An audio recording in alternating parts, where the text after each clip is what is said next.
Creepy Pintan, Tagalog Horror Stories.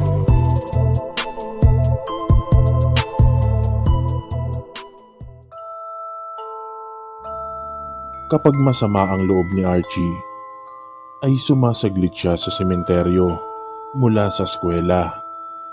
Doon siya nagpapalipas ng ilang sandali sa harapan ng puntod ng kanyang ina. Nagsusumbong siya na para bang buhay ito at nakikinig sa bawat hinanaing niya. "Mami, alam mo po, wala na yung dating girlfriend ni Daddy. Yung parang clown kong mag-makeup. Kasi po may bago na naman po. Yung para namang cheerleader. Kasi ang iksi-iksi kong manamit." Napahikbi si Archie at nangilid ang luha sa mga mata. Ipinatong ang baba sa mga tuhod at iniyakap ang mga braso dito. "Pero mas sexy at mas maganda ka po sa kanya, Mami." "Totoo po yun, Mami, promise po. Tsaka isa pa, mas iba ka. Kasi love na love mo ko." Pahikbing sabi ng bata na isinubsob ang mukha sa dalawang tuhod. Maya-maya pa ay napaangat ang mukha ni Archie nang maramdamang may dumaan sa kanyang harapan. Luminga-linga siya. Nagtaka pa siya dahil wala namang tao sa paligid. Muli siyang napayuko. Pero agad na namang napaangat ang ulo nang muli na namang nakaramdam na para bang may napadaan. Ngunit muli ay wala na naman siyang nakitang tao. Maalinsangan ng panahon noon at wala nga ni kaunting ihip ng hangin. Animoy kinabahan na siya. Kaya agad niyang dinampot ang mga gamit sa damuhan at nagmamadaling tinunton ang palabas ng sementeryong iyon. Malayo pa lang ay naririnig na niya ang tawag ng kanyang Yaya Malu nang makita siyang humahangos na papalabas ng gate ng sementeryo. Hindi nawala ang takot ni Archie. Lalo na nang matiyak niyang hindi ang yaya niya ang 2 beses na dumaan kanina. Gawin na kasi ng yaya na sundan ang bata kapag nawawala ito. At siguradong sa sementeryo ang diretso niya para puntahan ng puntod ng ina. "Ano ka ba namang bata ka? Nataranta na naman kami ng daddy mo. Sabi ng driver, sinalisihan mo na naman daw siya. Mabuti na lang at may ideya kami kung saan ka pupunta." Galit na sabi ng yaya niya. Nakaagad kinuha ang bag ng alaga. Tulad ng dati, galit ang isinasalubong ni Aldrin sa nag-iisa niyang anak nang dumating ang mga ito sa bahay. "Alam mo bang delikado yung ginagawa mo, Archie? 10 taon ka pa lang, anak. Hindi mo pa kayang pangalagaan ang sarili mo kung sakali." Sermon ni Aldrin sa anak. "Sabi ni Mami noon, hindi daw ako dapat matakot sa patay. Sa buhay daw ako dapat matakot." Katwiran niya sa ama na nagngingit-ngit sa galit. "Yan nga ang ibig kong sabihin, Archie. Paano kung may maligaw na masamang tao doon? Anong magagawa mo? Tumakbo nga lang nadadapa ka na kaagad." "Nandoon naman po si Mang Teroy. Magkaibigan po kami. Lagi nga po niya akong hinahatid sa gate. At siya rin po ang nagsasakay sa akin sa tricycle pa uwi." Si Mang Teroy ang sepulturero sa sementeryo. Hindi na lang pinansin ni Aldrin ang anak. Sa halip ay binalingan si Yaya Malu. Yaya Malu, simula bukas sasama ka na sa pagsundo sa alaga mong to." "Opo, sir," sagot ng tagapag-alaga. Hindi pa rin napigil si Archie sa pagtakas sa kanyang yaya para dalawin ng puntod ng kanyang ina. "Alam mo, Mami, simula nang maging girlfriend ni Daddy si cheerleader, hindi na siya laging umuuwi ng bahay. Palagay ko po, nagtanan na sila." Napangiwi si Archie nang may dumakma sa kanya sa magkabilang balikat at sapilitan siyang itinayo. "2:00 pa lang ng hapon, bakit naririto ka na, Totoy?" Napaatras siya sa takot nang makita niya ang mabagsik na anyo ng isang lalaki. Halos lumuwa na ang mga mata nito kung tumingin sa kanya. "Umuwi ka na, Totoy," anito, at iwinasiwas pa ng lalaki ang kamay bilang pagtaboy sa bata. Hintakot na dinampot ni Archie ang bag at nagmamadaling umalis sa puntod ng ina. Nagtataka siya kung bakit may hawak na piko ang lalaki na may bakas pa ng dugo ang dulo. At bakit suot nito ang paboritong t-shirt ni Mang Teroy na may malaking butas sa may kilikili. Ito na ba ang bagong supulturero? Sa halip na lumabas ng gate ay bumalik si Archie. Lumigid siya sa kabilang bahagi ng sementeryo, patungo sa maliit na bahay ni Mang Teroy. Ngunit sarado ang bahay. Kumatok siya at malakas na tinawag ang kaibigang sepulturero. Nang hindi ito sumagot, ay tinulak niya ang hindi nakakandadong pinto. Nagitla ang bata. Nang makitang naliligo sa sariling dugo si Mang Teroy.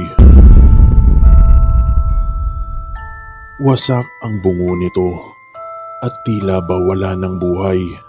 Dali-dali na siyang lumabas ng bahay at patakbong tinunton ang daan palabas ng sementeryo. "At saan ka pupunta, Totoy?" Sigaw ng lalaking may dalang piko. Tumakbo uli pabalik si Archie na agad namang napahinto nang makitang may isa pang lalaki na nag-aabang sa kanya sa di kalayuan. Wala na siyang iba pang pagpipilian kundi ang sumampa at magpalipat-lipat sa mga nakahilerang nicho. Ngunit mga ilang sandali pa ay waring pagod na siya sa kakalundag, kung kaya't bumaba siya at naghanap ng matataguan. Isang lumang nicho na siraang takip ang napiling pagtaguan ni Archie at sumiksik siya sa loob noon. Taranta na ang lahat sa eskwelahan nang datnan ni Yaya Malu. Nagpaalam lang daw sa teacher si Archie na pupunta lang ng restroom, pero hindi na ito bumalik. May palagay silang nasa lisihan nito ang gwardyang nagbabantay sa gate, kaya nagpasama na si Malu sa isa pang gwardya sa eskwelahan para maghanap sa sementeryo.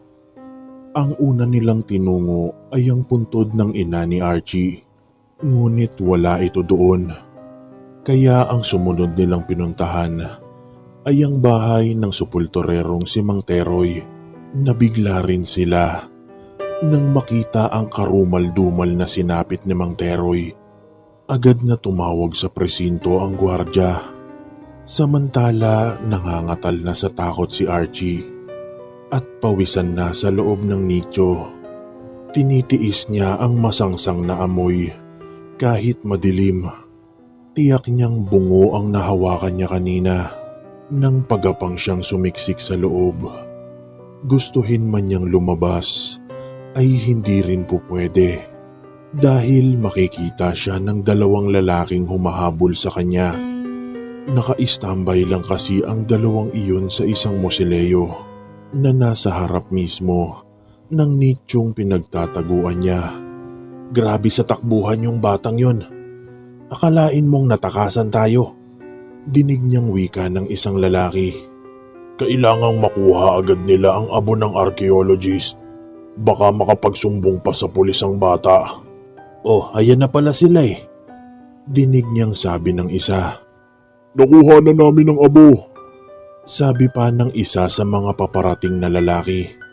Nakahinga ng maluwag si Archie nang marinig ang tunog ng isang pulis patrol na nasa labas ng sementeryo. "Narinig niyo ba yon?" "Oo, mga pulis. Takbo na!" sigawan ng mga lalaki.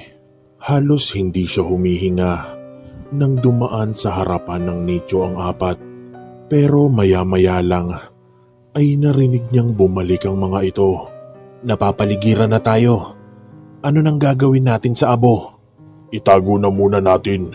Sakaling mahuli man tayo, ang mga kasamahan na lang natin ang kukuha rito." "Tama ka. Kailangan ay maibigay na yan kay Pinuno bago sumapit ang kabilugan ng buwan. Hindi inasahan ni Archie na sa mismong pinagtataguan niya ay doon nila itatapon ang metal na kahon na pinaglalagyan ng abo ng sinasabi nilang archaeologist. Ngunit sa lawak ng sementeryo ay nailigaw at natakasan ng 4 ang mga pulis. Sinamantala ni Archie ang pagkakagulo ng mga pulis sa kubo ni Mang Teroy. Tumalilis siya para makauwi, kaya't humihingal siyang narating ang kanilang bahay. Wala pa si Yaya Malu nang makauwi siya. Ang kasambahay lang na si Ana ang naabutan ng bata. "Ba't ganyang kakadumi, Archie? Saan ka ba nagsusuot, bata ka?" tanong ng kasambahay. "Naglaro ako sa playground sa bayan." Pagsisinungaling niya, at para hindi na matanong pa, nagmamadali siyang nagtungo sa silid niya. Inilapag niya ang napakabigat na bag sa ibabaw ng kama at nagmadaling tinungo ang banyo para maligo. Nilagnat si Archie kinagabihan. "Painumin mo na kaagad ng gamot, Malu, at huwag mo na munang papasukin bukas." Dinig niyang sabi ng kanyang ama na sumilip sa silid nang malamang nilalagnat siya. "Opo, sir," sagot ng yaya. Sinundan na lamang ng tingin ni Archie ang amang lumabas ng silid. Nasaktan siya sa pagkakataong iyon, ni hindi man lang kasi tinanong ng kanyang ama kung bakit siya nagkalagnat, at iniisip niyang binaliwala na talaga siya ng kanyang daddy. Paano kasi naghihintay na si cheerleader sa kwarto nito. Sabi pa ng yaya niya kanina ay nagpakasal na kasi ang dalawa nung nakaraang linggo pa. Hindi na lingid kay Malu ang damdamin ni Archie. Kilalang kilala niya ang bata dahil siya na rin ang nag-alaga mula nang ipinanganak ito. Saksi rin siya kung paano nagdusa ang mag-ama nang binawian ng buhay sa kanser ang amo niyang babae. 1 taon pa lamang ang nakakaraan. Mabuti para kay Aldrin at nakatakas na ito sa kalungkutan dahil nakakita na ng bagong pag-ibig. Pero si Archie ay hindi pa, at yun ang hindi nakikita ng ama nito. "Matulog ka na nang gumaling ka agad," ani Yaya Malu, at hinaplos-haplos ang pisngi ng alaga bilang pangaalo. Nang biglang mapatingin silang dalawa sa bintana, nang lumitaw ang anino ng isang lalaki. Napasigaw sila nang akma itong papasok sa nakabukas pang bintana. Niyakap pa ni Malu ang alaga, ngunit pagtingin niya ay wala na ang lalaki. "Ano yan, Malu?" Hangos na tanong ni Aldrin na napasugod sa silid nang marinig ang pagsigaw nilang dalawa. "May gusto po kasing pumasok sa bintana, sir. Hindi ko namukaan kasi madilim." "Sige, bukas na bukas din. Kakausapin ko ang maglalagay ng grill sa bintana." At isinara na ni Aldrin ang mga bintana.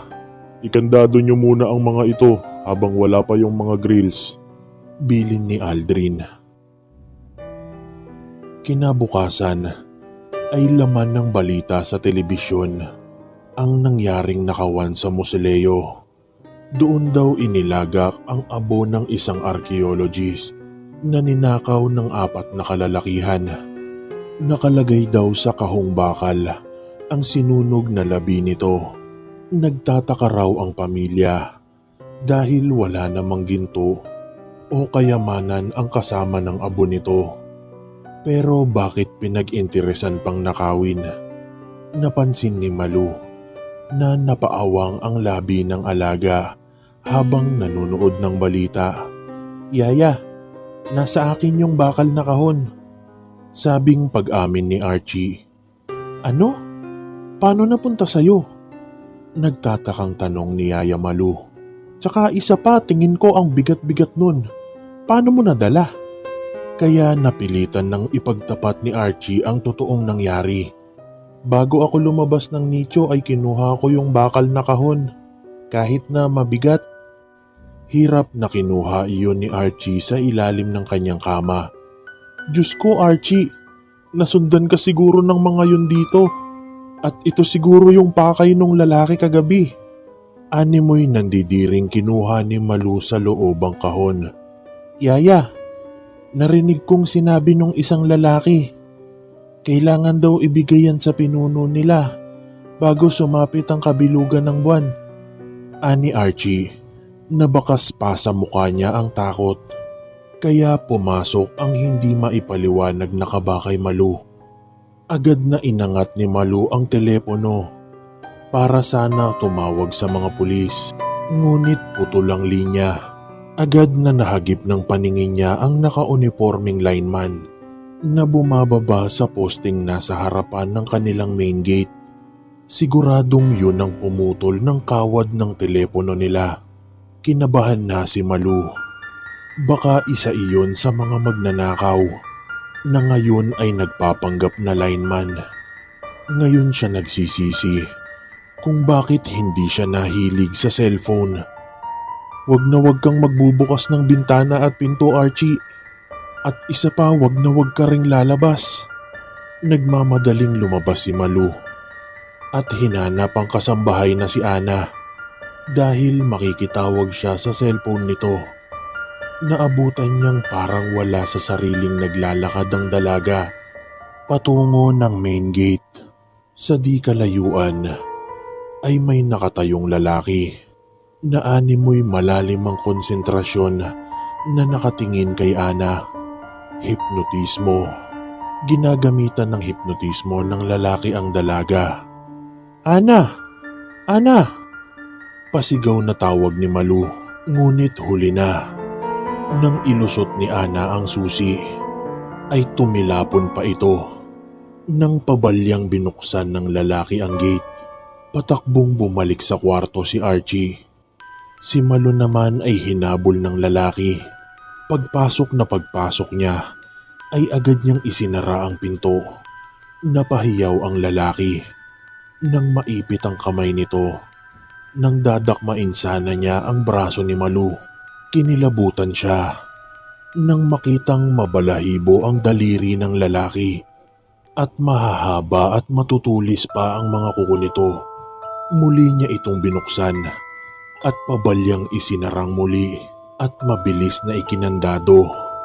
Tarantang-taranta na si Malu. Napakataas ng mga pader ng bakuran, kaya hindi tiyak kung maririnig ng kapitbahay ang paghingi niya ng tulong. Nilapitan na lamang ni Malu ang alagang nanginginig na at umiiyak sa takot. Malakas namang binabalya ng lalaki ang pintuan. Alam ni Malu na hindi ito titigil hanggat hindi nakukuha sa kanila ang kahon. Kaya kinuha niya ang kahon sa ilalim ng kama.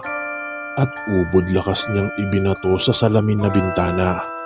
Nabasag ang salamin ng bintana at dumire-diretso palabas ang kahon.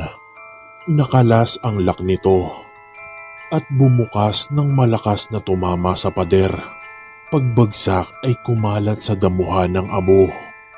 Kitang-kita ni Malu na umusok ang abo nang tamaan ng sinag ng araw. Kasabay ng unti-unting paglaho ng usok ay ang isang malakas na alulong. Ayon sa imbestigasyon ng mga pulis, nasa isang probinsya sa Visayas ang archaeologist nang inatake di umano ito ng isang mabangis na hayop na ikinasawi nito. Hindi na raw ito pina-autopsy ng pamilya at agad ipinasunog ang mga labi. Ayon naman sa bersyon ng mga dating kasamahan, ay isang uri ng aswang ang bumiktima sa archaeologist. Pero sa nangyaring nakawan, kumalat ang haka-haka na ipinasa sa archaeologist ang pagiging immortal na aswang. Kaya pinasundan ng mga kalahi nito ang abo para muling buhayin pagsapit ng kabilugan ng buwan upang ito ang mamuno sa kanilang lahi. Ano man ang totoo sa mga yon, ay hindi na maibabalik pa ni Aldrin ang buhay ng kaisa-isa niyang anak kahit magsisi man ito.